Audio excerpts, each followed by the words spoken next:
Good morning বন্ধুরা। তো এই দেখো, বাবু স্কুলে যাচ্ছে। বাবুর আজকে দ্বিতীয় দিন।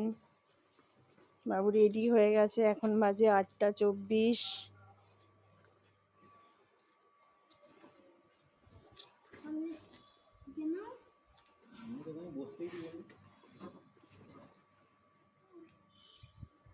প্রচন্ড ভারী, প্রচন্ড ভারী সব। ঠিক মিডিলে রাখো।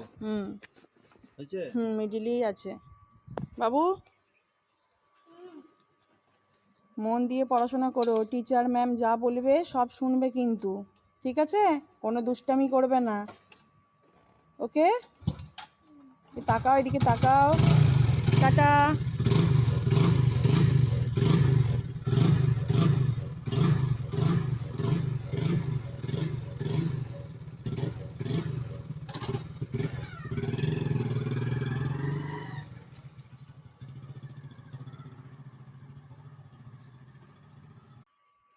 তো বাবু স্কুলে চলে গেল। ও ফিরবে মোটামুটি 2:20-25 কিংবা আরও বেশি হয়, 2:40 হয়ে যাবে। 9টা থেকে স্কুল, অনেকটাই যেতে হবে, তাই আগে থেকেই বেরিয়ে গেল। একবারে ভাত খাইয়ে পাঠিয়ে দিলাম। তো চলো, টাটা।